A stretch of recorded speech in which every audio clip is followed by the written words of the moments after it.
Hi there. Done a couple of videos lately where I've been resizing the brass for my 1887 Martini-Henry. It's a black powder load of 85 grains and a 480 grain lead bullet, and it's a really good sized big case. You can resize these using the proper lead eyes, which will do a complete full length resize or just the neck. But perhaps a cheaper and easier alternative is to use the Ruger 480 dies, which I use. I think they're great. They work really well. You take the resizing die and you take out the decapping pin. Just put that into your die. So put the case in the shell plate and you can just size the neck. Now, what you have to be very careful of is not to drive the case up too far that you're going to damage the shoulder. And if the case is quite tight and then all of a sudden goes, you do risk damaging the shoulder. So what I did is I made myself a very simple spacer, and that just fits over the top of the case and just comes to a natural stop, so you can't go too far and damage that shoulder. And I've just had a couple of people ask me, how do I do that? It's a great idea. So I thought I would just spend a little bit of time and show you how I resolve that. So okay, so that's what I use. I don't know whether focus on that.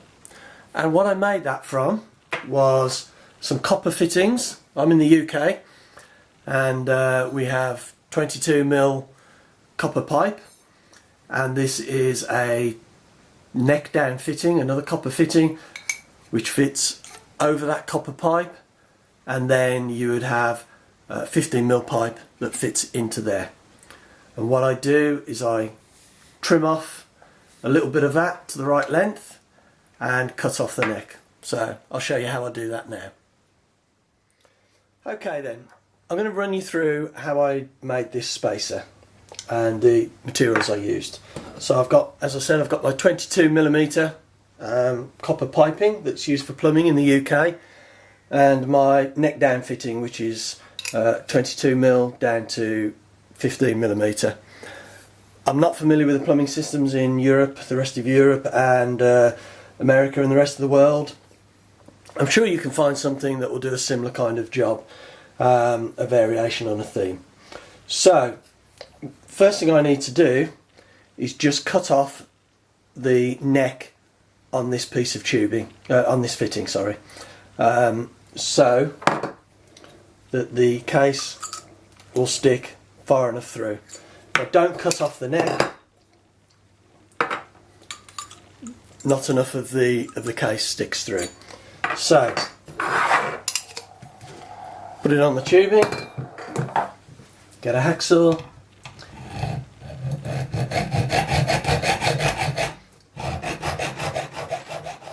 okay, so we'll just take the burrs from the inside of the fitting where we cut it off, just clean that up so it's nice and smooth.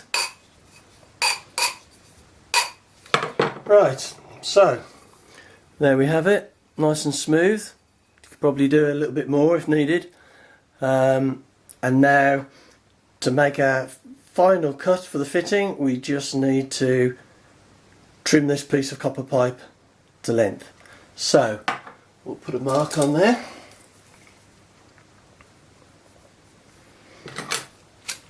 Take that off. Got a pipe cutter. Do this with a hacksaw if you haven't got one.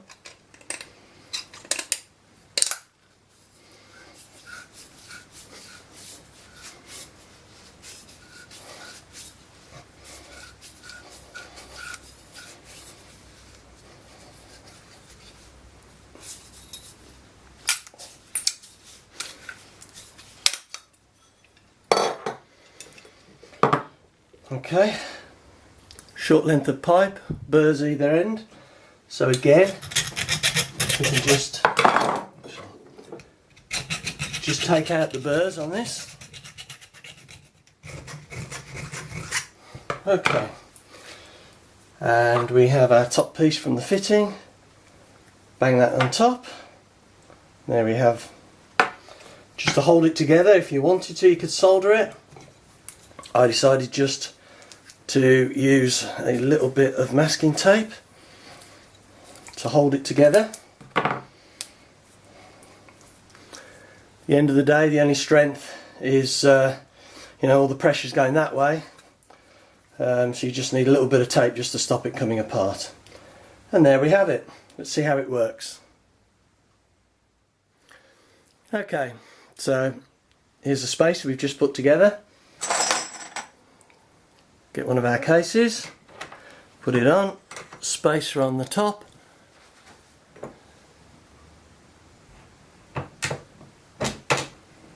Perfect. Now we can't drive that too far to the point that it will damage the neck. Just get a closer look at that. If we put the case on the shell plate, you can see that none of the shoulder is exposed. Okay, hope that helps. I'm sure you can find some kind of fittings or something, in whatever country you're in, that will do a similar kind of job to this. I think it's important that you just have this kind of curve in on the shoulder here, because it just comes in to make contact with the die as such. If I'd just left it as the 15mm pipe, it's kind of it would probably slip over here with time. So, okay, there you go, that's my solution. Happy reloading, and I hope that helped.